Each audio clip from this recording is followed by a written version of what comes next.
सबसे पहला जो क्वेश्चन स्टार्ट करते हैं, मैं बहुत सिलेक्टिव क्वेश्चन आप लोगों को करवाऊंगी, आपका कॉन्सेप्ट पूरा क्लियर हो जाएगा। सबसे पहले always draw the circuit with a scale. आप फ्री हैंड मत बनाइए, फ्री हैंड बनाने से दिक्कत आ जाएगी, मार्क्स नहीं मिलते हैं फ्री हैंड में, ठीक है। तो मैं यही वाला जो सर्किट है इसको रिपीट करके फिर बना दूंगी। अब मेरे पास तो स्केल नहीं है तो मैं तो फ्री हैंड बना सकती हूँ, फिर भी मेरा काफी क्लियर बनाने की कोशिश कर रही हूँ। आप जब बनाओगे ना, आप स्केल का इस्तेमाल कीजिए।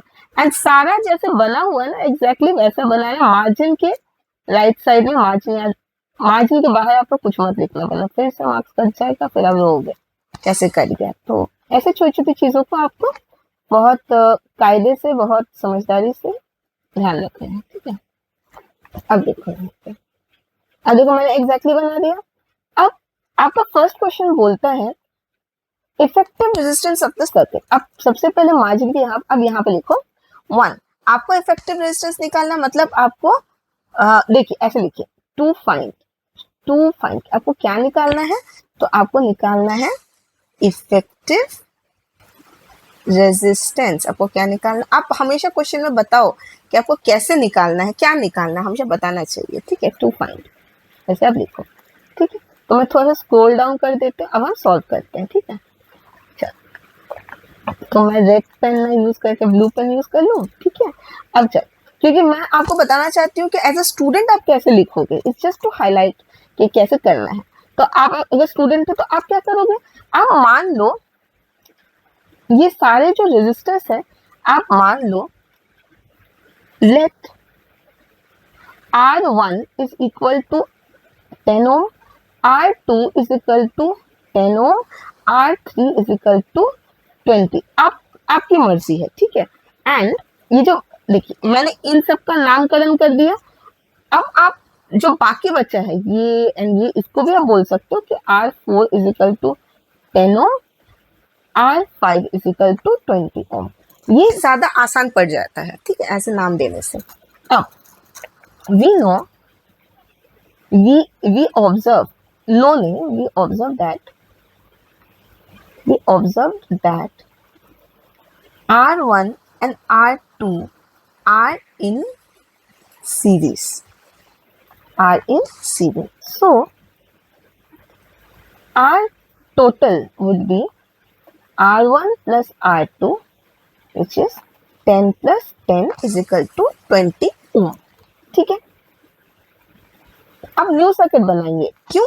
क्योंकि आपको क्या हुआ है, आपको इन दोनों का पता चल गया, ठीक है। अब ये सर्किट, अब ये क्या हो गया, अब ये एक हो गया, क्या हो गया, एक हो गया, क्या हो गया, एक हो गया, क्या आया 20 ओम। तो आप सर्किट को अभी तोड़ना पड़ेगा, सर्किट को तोड़ दीजिए।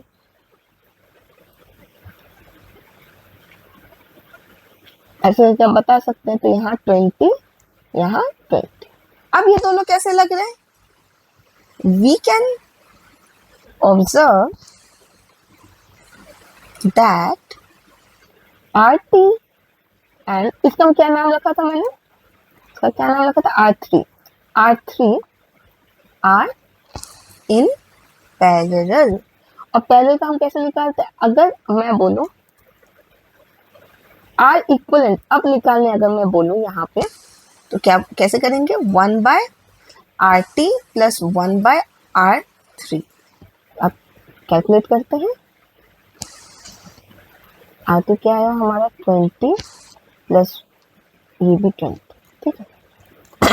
एलसीएम लीजिए, 20/2, सॉरी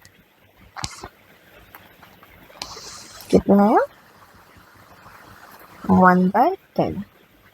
तो R इक्वलेंट क्या होगा यहाँ पे 10, ठीक है। अब क्या होगा, अब हमें क्या मिला, अब हमने भी पूरा सर्किट ड्रॉ कर लिया है, ठीक है, पूरा का पूरा सर्किट ही हम लोगों ने कर लिया है। अब इसके बाद क्या करना है, इसके बाद जब ये पूरा का पूरा, जैसे ये पूरा का पूरा सॉल्व हो चुका है, ठीक है। अब ये पूरा का पूरा सॉल्व होके क्या हुआ, हमें टोटल कितना मिला है, इसको सॉल्व करने के बाद हमें मिला है 10, मिल गया है पूरा का पूरा 10। अब ये जो है, अब ये सर्किट फिर टूट जाएगा। अब ये सर्किट क्या होगा, अब ये सर्किट 10 ohm एंड 20 ohm। कैसा दिख रहा है, ये सब क्या है, ऑल आर इन सीरीज। तो अब effective resistance of the circuit क्या होगा, 10 + 10 + 20 इज इक्वल टू 40 ओम। ठीक है, 40 ओम हम लोग का निकल गया। चलिए, अब 40 आ गया, हमारा फर्स्ट पार्ट पूरा सॉल्व हो जाता है। सेकेंड पार्ट में आते हैं, current drawn from the battery. तो करंट का क्या फॉर्मूला होता है, तो current is equal to V/R। Box में लिखिए।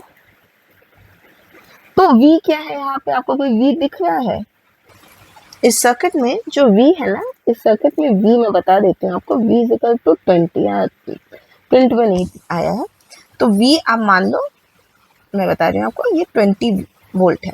तो यहाँ पर आप 20 लिखो, R आपका इफेक्टिव आया है, R इफेक्टिव आया है आपका 40। ये दोनों को काट दीजिए, कितना हुआ, 1/2 विच इज 0.5 एम्पियर। करंट का यूनिट है एम्पियर, कभी मत भूलना, हमेशा यूनिट लिखना है। एंड इसके बजाय लिख देते हो ना, हमेशा answer is equal to 0.5 A box में डाल दीजिए बस। ठीक है, यहाँ पे आंसर लिख दीजिए, आंसर। फिर third, potential difference across 5 ohm resistor. तो आपको 5 ओम रजिस्टर पे ही करना है। तो अगर यहाँ पे जैसे 5 ओम रजिस्टर दिख नहीं रहा है, नहीं लिखा हुआ है ना, तो इसका मतलब है आप यहाँ पे R इज इक्वल टू 5 ओम लिखिए। ये अगर सर्किट में नहीं दिख रहा है, क्वेश्चन में है, तो आपको क्वेश्चन वाले को पकड़ना है यहाँ पे। तो आप कैसे निकालोगे, V is equal to IR। V is equal to IR।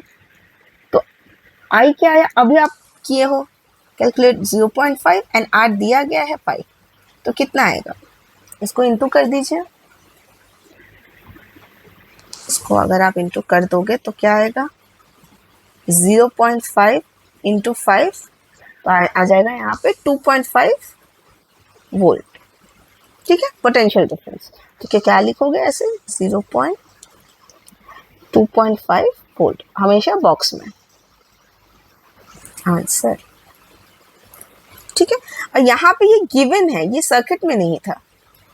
ठीक है, बी वेरी केयरफुल। कभी कोई ऐसा करते हैं ये लोग कि सर्किट में वैसा एग्जैक्टली नहीं लिखा रहता है, तो ऐसे करके सॉल्व करना। और एक और चीज सिखाती हूँ, यहाँ पर ना जब आप स्टेप्स लेते हो ना, यहाँ पे अपना ऐसा एरो कर दिया करो, और एंड में जो आएगा उसको बॉक्स में कर दिया करो।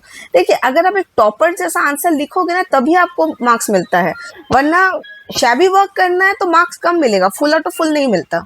अब आते हैं 16 क्वेश्चन पे। 16 क्वेश्चन का जो फर्स्ट पार्ट है, उसमें बोल रहे हैं, draw a well label diagram of the circuit used to show the variation of potential difference across the ends of the resistor with current flowing through it. If you use the circuit, what relation would you find between the voltmeter reading V and the ammeter reading I? ठीक है, तो आपको एक circuit बनाना है, एक well label circuit बनाना है। हमेशा जब आपको बोलते हैं वेल लेबल सर्किट बनाने के लिए, मतलब आपको सारे कंपोनेंट्स का नाम देना है यहाँ पे। तो अगर मैं इसको बनाऊंगी तो कैसे, जो जो मेंशन है पहले वो अंडरलाइन कर लो। Potential difference, okay, register, current पे मतलब करंट का डायरेक्शन बताना पड़ेगा, मतलब करंट है तो फिर एम्पियर की बात यहाँ पे होगी, पोटेंशियल डिफरेंस है तो वोल्ट मीटर की बात होगी, रजिस्टर है तो आर का आप मेंशन कुछ होने वाला है यहाँ पे, और की तो होगा ही। तो अगर मैं बनाऊंगी इसको, देखिए मैं कैसे बनाती हूँ इसको। मैं सबसे पहले क्या करती हूँ, मैं सबसे पहले एक स्विच और एक बैटरी तो ज़रूर पहले लगा लूँगी। तो आप यहाँ पे क्लोज स्विच पहले बनाना और फिर एक बैटरी बना देना, जिससे प्लस माइनस होगा। ठीक है, अब क्या होगा, यहाँ पे क्या लगाऊंगी, सीरीज कुछ होगा, तो यहाँ पे हमेशा एक एम्पियर आएगा, मतलब एक एमीटर आएगा, सॉरी एक एमीटर आएगा। और कैसा जाएगा, ऐसा जाएगा, तो ऐसा जाता है, तो यहाँ पे प्लस, यहाँ पे माइनस। ठीक है, एंड जाके ये किसी रजिस्टर के पास तो जाएगा, क्योंकि यहाँ पे मेंशन्ड है, पोटेंशियल डिफरेंस भी है।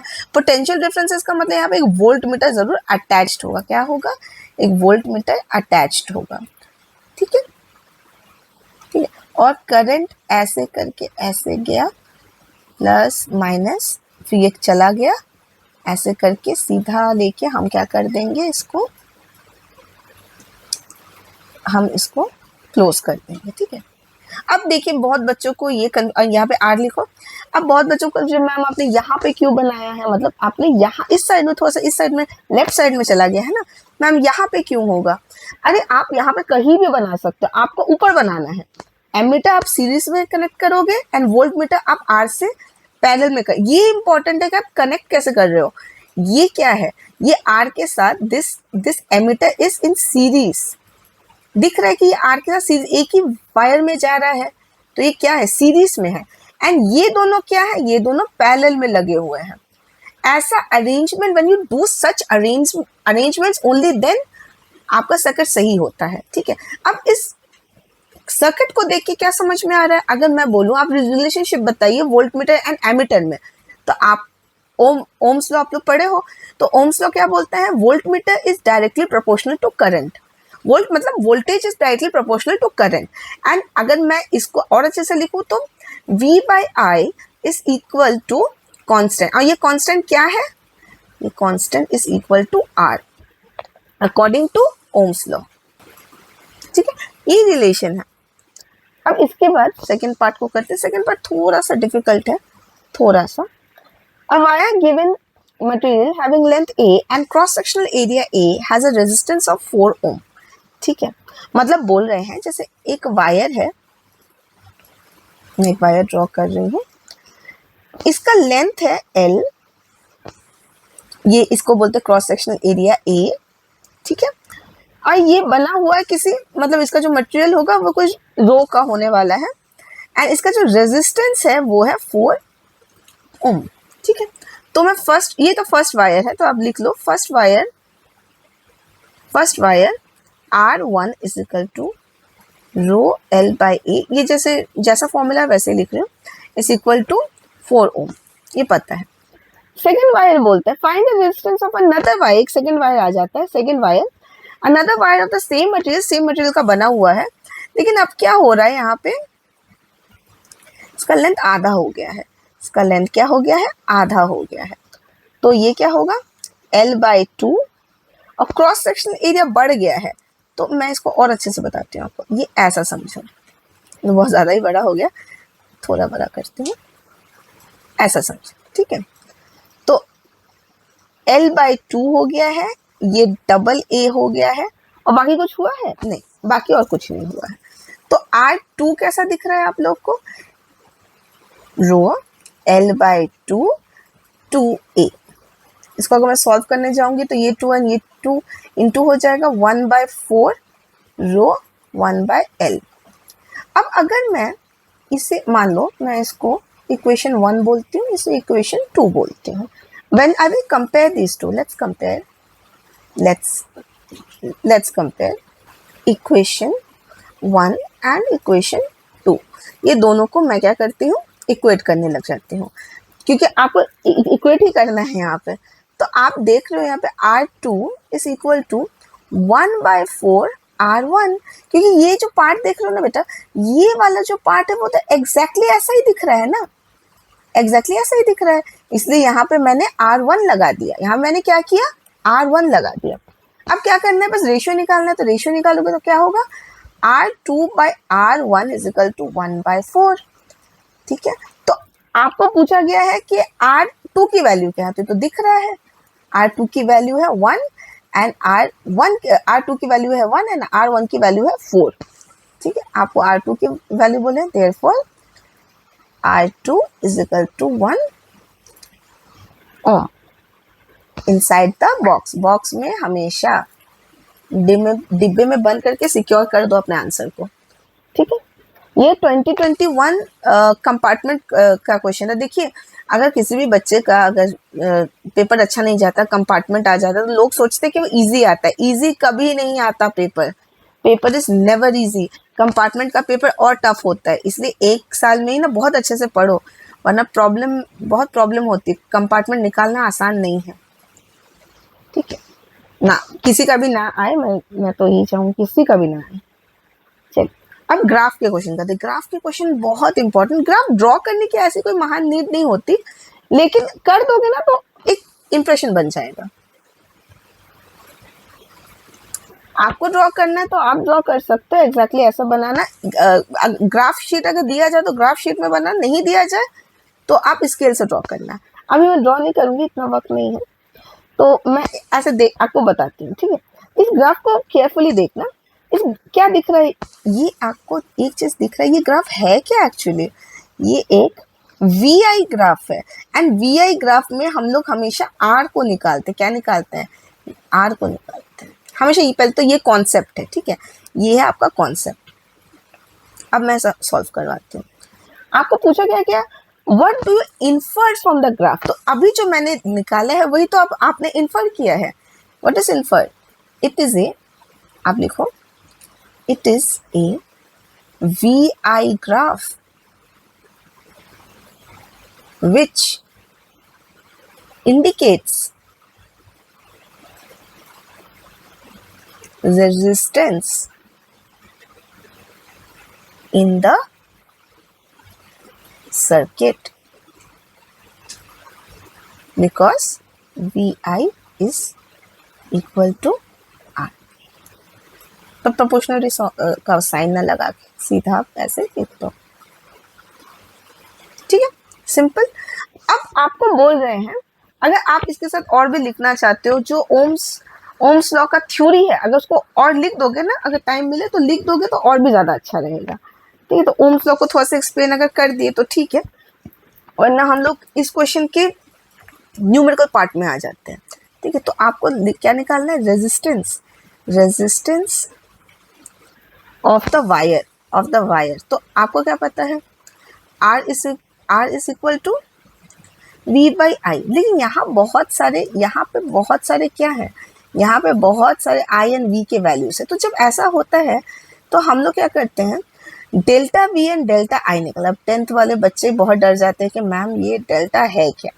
तो ये डेल्टा कुछ भी नहीं है बेटा, ये है तुम्हारा दो डिफरेंस, मतलब दो वैल्यूज का डिफरेंस। तो यहाँ पे V2 minus V1 upon I2 minus I1 ले सकते हो। आप ये भी कर सकते हो कि यहाँ पे आप V3 माइनस V2 भी ले सकते हो, ये भी कर सकते हो। यहाँ पे I3 अपॉन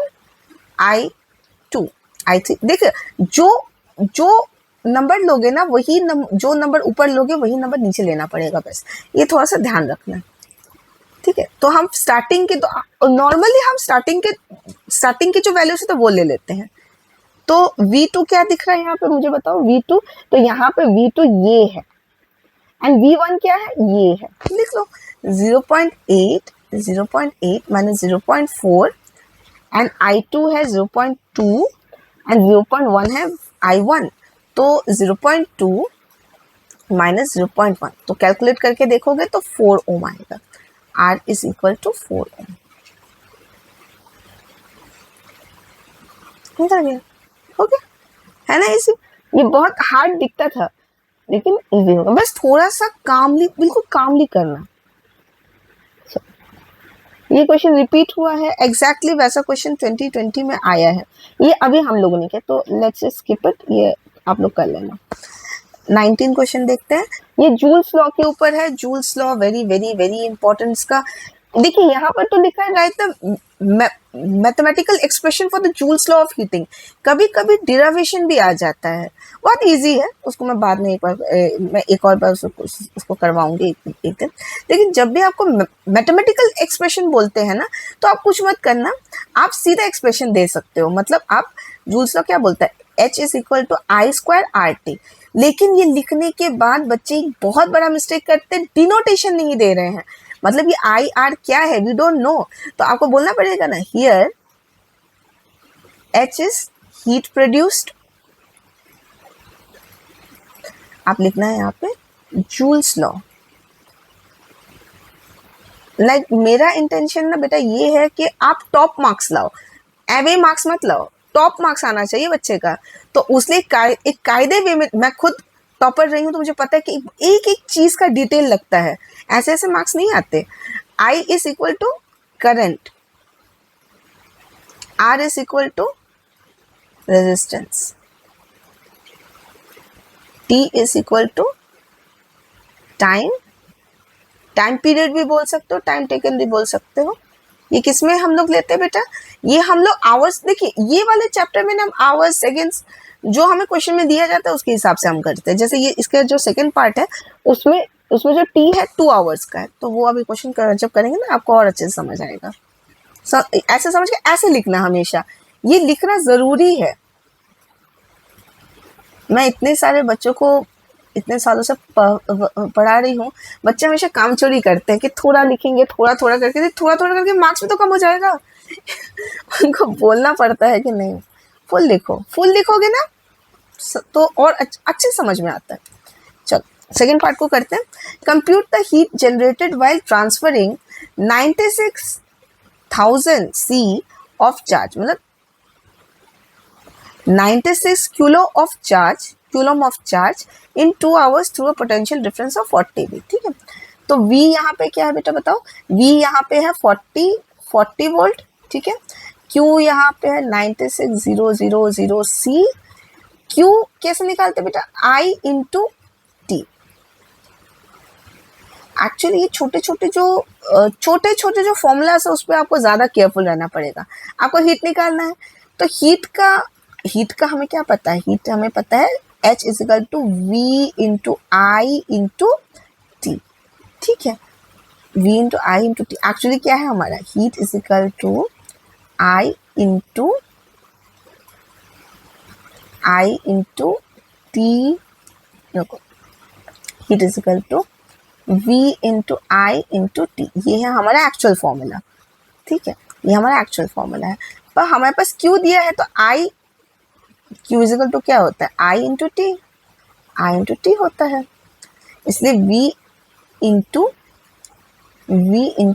Q सीधा लिखा जा सकता है। तो H is equal to 40 into 96,000, इसे कैलकुलेट करोगे तो 3.84 into 10 to the power 6 joules. अब मैंने यहाँ पे जो टाइम दिया है 2 आवर्स ही रखा है मैंने, उसे चेंज नहीं किया है। ठीक है, जो आपको क्वेश्चन में दिया जाता है ना वैसे लिखा करो। ठीक है, अच्छा इसमें तो ऐसा कोई यूज नहीं था, चल ये वाला क्वेश्चन एक बार करके देखो। कभी कभी ना आपको खुद से भी ट्राई करना है, मैं तो सॉल्व करके ही दूंगी, लेकिन एक बार खुद से भी ट्राई करना। ये वाला क्वेश्चन अभी मैंने ग्राफ के क्वेश्चन बनाए हैं, तो ये वाला भी ग्राफ का क्वेश्चन है। इसमें ट्विस्ट क्या है, इसमें ट्विस्ट ये है बेटा कि यहाँ पर ना आपको R निकालना है, तो आप कैसे बोलोगे, फ्रॉम द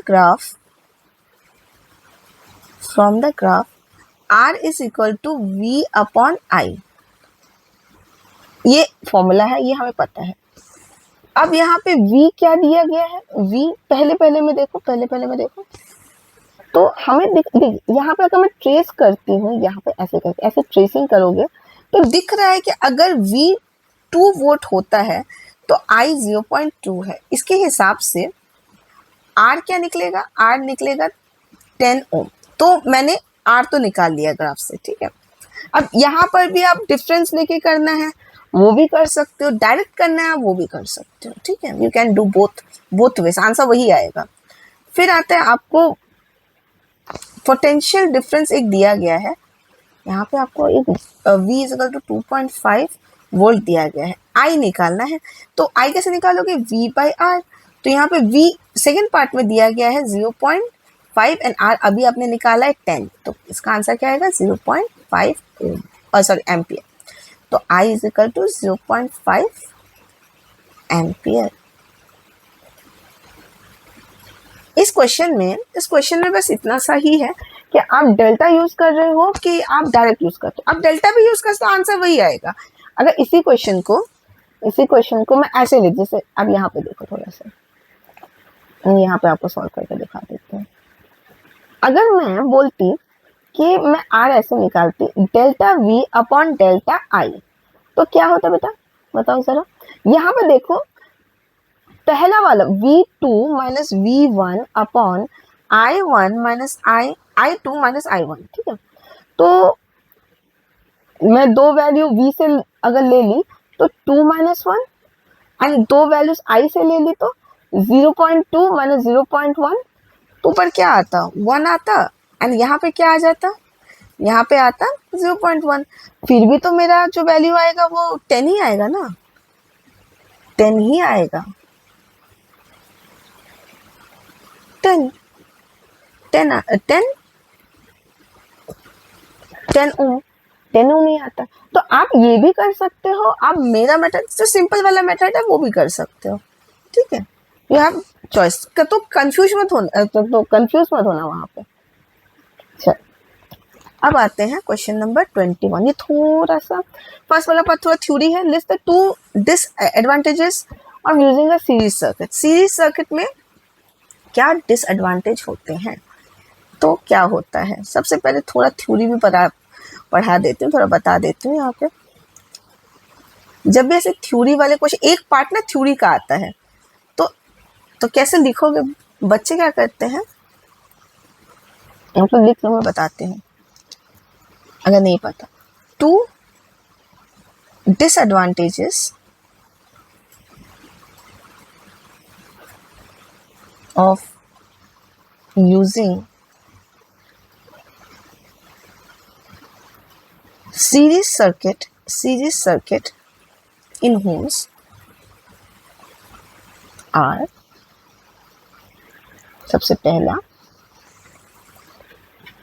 और मैं एक चीज बताती हूँ बच्चों, इसमें बहुत से स्टूडेंट से डील कर, देखिए मैं कोई छोटा सा चीज है, कोई बहुत बड़ी चीज नहीं, पर आप एक चीज देखना, यहाँ पे ये न्यूमेरिकल वैल्यू आई है, मतलब ये आई जैसा दिखता है ना, ये 1 है एक्चुअली, रोमन में से 1 बोलते हैं। बहुत बच्चे यहाँ पर भी वही आई यूज करेंगे, नहीं, जब आप एक जगह रोमन यूज करते हो तो दूसरी जगह आप लेटर्स यूज करते हैं, ठीक है। ये बहुत बच्चे मिस्टेक करते हैं, फिर मार्क्स कटता है। नहीं, आप क्वेश्चन में जैसा वैसा लिख, लेकिन जब आंसर में पॉइंट्स लिखते हो ना, वो अलग होना चाहिए, सेम नहीं होना चाहिए। चल, तो ए लिखना, अगर रोमन में आई है तो आप आंसर में ए लिखना, अगर ऑप्शन में ए है तो रोमन में आई लिखना। ये एक ना, मतलब ये चीज एक कॉमन चीज, एक कॉमन मिस्टेक होता है, ठीक है। तो क्या होता है, हम आंसर में आ जाते, तो आंसर में है अप्लायंसेस लिखो, appliances with different power sharing, power rating can't be use. मतलब क्या होता है, अगर एक सीरीज में सब कुछ कनेक्टेड हो जाता है ना, तो पावर को रेट नहीं कर पाते हो। हर घर में पावर रेटिंग तो होता ही है, क्योंकि फ्रिज का अलग होगा, एक वॉशिंग मशीन का अलग होगा, पीसी का अलग होगा, ठीक है। तो सीरीज में सबको नहीं लगाया जा सकता, कुछ ज्यादा खींचता है करंट, कुछ कम खींचता है current. If 1 point breaks the entire circuit would break. मतलब अगर मान लो अगर फ्रिज खराब हुआ तो आपका टीवी भी नहीं चलने वाला। तो आंसर जब आप लिखते हो तो थोड़ा सा ना कॉमन सेंस भी यूज करना। साइंस का सब्जेक्ट है, सब कुछ रट के नहीं होता है, यहाँ पे रट के नहीं करना है। एक्चुअली साइंस में कुछ रटना नहीं रहता, सब समझना है, लेकिन लिखना किस वे में है वो ज्यादा इंपॉर्टेंट है, क्योंकि in the end you have to write in the exam. तो अच्छे से लिखोगे नहीं तो मार्क्स नहीं मिलने वाला, ठीक है। सिंपल इंग्लिश, कभी भी हार्ड इंग्लिश यूज मत करना, ठीक है। और फिर उसके बाद क्या करोगे, underline, underline, underline, underline is very very important, ठीक है। ओके, इसके नेक्स्ट पार्ट में आते हैं। बहुत अच्छा क्वेश्चन है ये। Effective resistance through A and B. देखो यहाँ पे मैं थोड़ा जूम करती हूँ, यहाँ पे बी है, यहाँ पे, इन्हीं के बीच में पूरी गाथा घूम रही है, ठीक है। तो मैं आपको एक हिंट देती हूँ, मैं इसको एक आपको हिंट फॉर्म में बताती हूँ। इसमें ये दोनों जो है ना, ये दोनों क्या है, ये दोनों सीरीज में है, एंड जो भी आएगा इसके साथ पैरेलल में चला जाएगा, ठीक है। या आप ये भी कर सकते हो, एक और वे है, ये दोनों भी सीरीज में हुए, फिर मैम सही है ना, ये दोनों भी सीरीज में हुए, ये तीनों क्या होंगे, ये 15 है तो इसका जो आंसर आएगा और ये होगा 15, ये तीनों ना पैरेलल में होंगे, मतलब ये एंड ये, तो ये तो 15 है, ओम लिखा हुआ है, बाकी तो हमें कैलकुलेट करना है। ठीक है, तो कोशिश करते हैं, बहुत इजी क्वेश्चन है। क्या सबसे पहले क्या करूँगी, मान लो RT निकाल लेते हैं, 4 ओम। सर्किट आपको खुद ड्रॉ करना है, मैं बस सॉल्व कर रही हूँ। तो क्या होगा, ये 10 ओम, RT 2 कर दो, इसको 1 कर दो, इसको 2 कर दो, RT 2 करते हैं, 3 ohm plus 3 ohm is equal to 6 ohm. 15 ohm RT1, 15 ohm RT1 and RT2 are in parallel combination, तो क्या होगा, अगर मैं R इक्विवेलेंट निकालने बोलूं तो 1/15 प्लस 1/10 प्लस 1/6। ठीक है, तो एलसीएम निकालोगे तो आएगा 30 divide by 15, 3, 30 divide by 15, 30 divide by 15 करो तो 2 plus 30 divide by 10, 30 divide by 10 3, 30 divide by 6 5, कितना है 1/3 ओम। ठीक है, तो R इक्विवेलेंट कितना होगा 3 ohm. This is your answer. Circuit hard लग रहा था, इजी हो गया ना। आई होप बच्चों को समझ में आ रहा हो।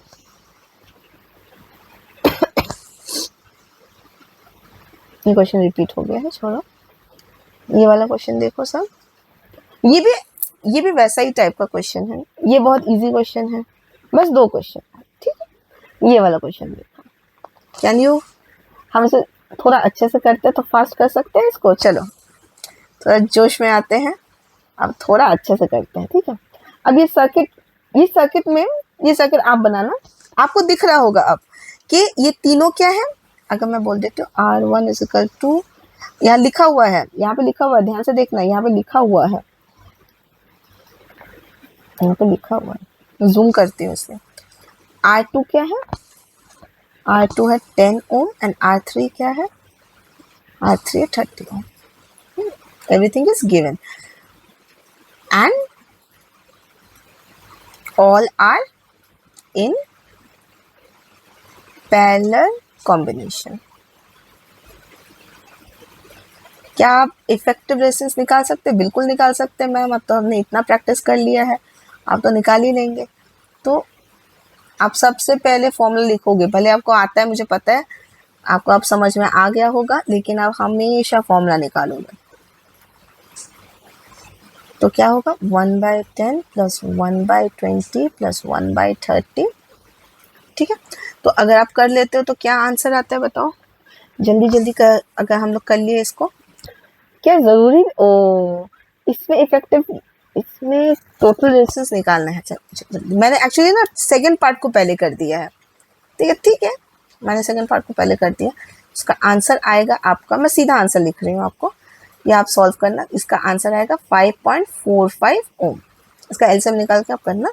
ठीक है, ये तो मैंने निकाल लिया, पर आपको क्या पता है कि पैरेलल सर्किट में क्या होता है।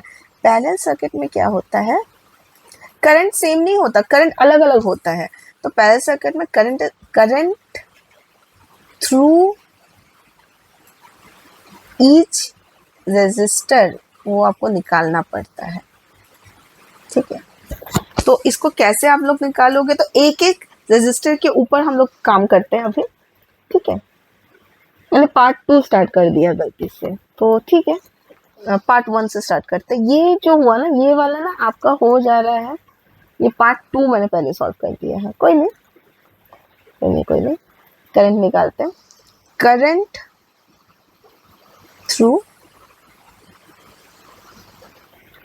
R1, तो R1 क्या है, करंट थ्रू R1 निकालोगे तो I1 is equal to V upon R1। अब सबका अलग अलग निकालना है। V की वैल्यू क्या है, V की वैल्यू 12 दे दी गई है, यहाँ पे देखो 12 वोल्ट दे दिया गया, कहीं पे लिख लेना, ठीक है। तो 12 अपॉन R1 क्या है हमारा 10, तो कितना आएगा 0.2 एम्पियर, सॉरी 1.2 एम्पियर। फिर करंट थ्रू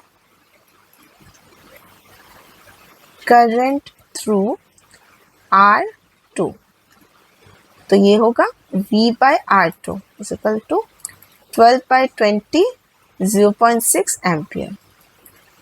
फिर करंट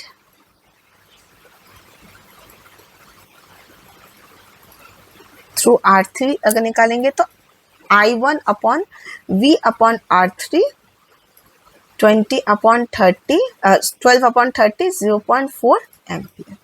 तो मैंने तीनों क्यों किया ऐसा, यहाँ का अगर मैं बोलूँ बेटा, यहाँ का अगर मैं इसको थोड़ा सा साइड कर देती हूँ, देखो, तो इसका मतलब है यहाँ का I1, यहाँ का I1 है, देखो अपना आंसर निकालो 1.2 एम्पियर, यहाँ का है 0.8 एंड यहाँ का है 0.4 एम्पियर R3। तीनों में अलग अलग करंट जा रहा है, ठीक है। तो ये पार्ट हो गया, ये पार्ट टोटल अगर मैं टोटल बोलूंगी तो इन सबका टोटल कर दो, सबको ऐड कर दो,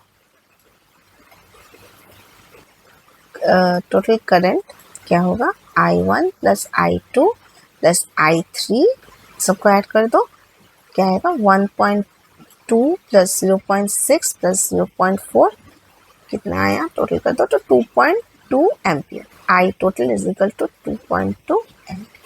और जैसे मैं इसको भी सॉल्व किया ना बेटा, आप प्लीज बॉक्स में करके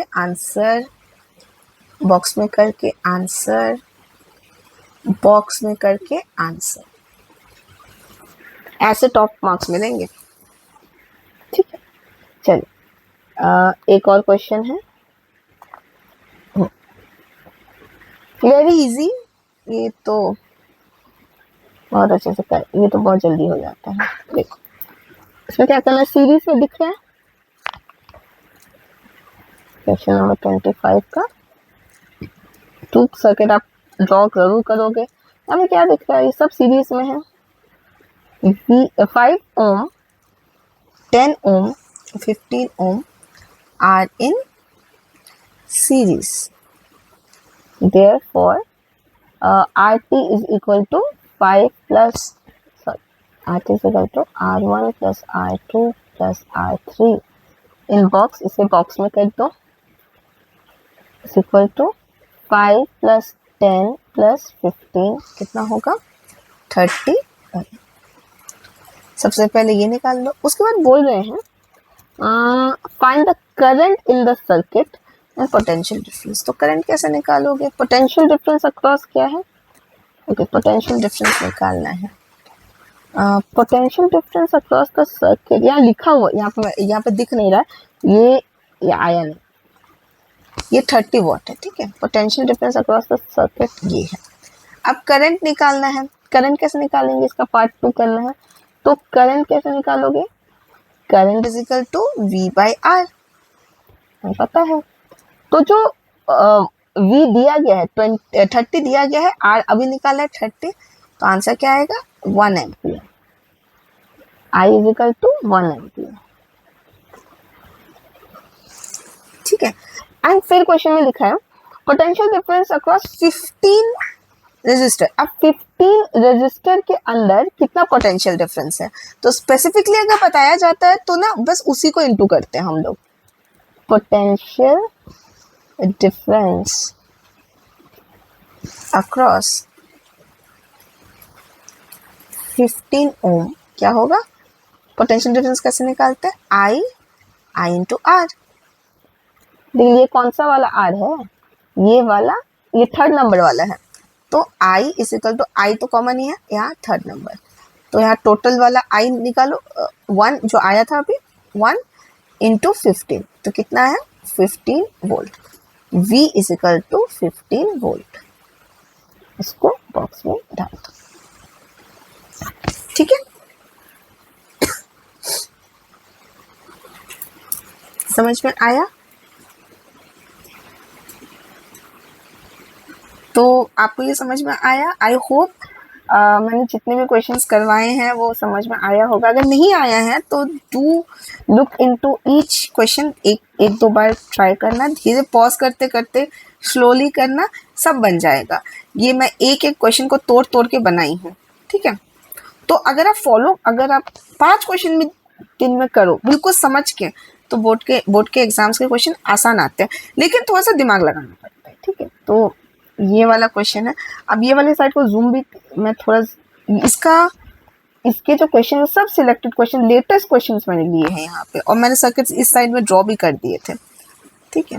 कई जगह पे मैंने नहीं किया क्योंकि मैं सॉल्विंग पार्ट में ज़्यादा फोकस थी, लेकिन आप ज़रूर सर्किट बनाना, ठीक है। ठीक है, इसी के साथ मैं ये वीडियो एंड करती हूँ। Hope I will see you in the next video. तब तक के लिए प्रैक्टिस करते रहिए, और आपके सारे बोर्ड एग्जाम्स, प्री बोर्ड्स, सारे एग्जाम्स के लिए ऑल द वेरी बेस्ट। दिल लगा के पढ़ाई कीजिए, ठीक है। Bye, stay safe, okay.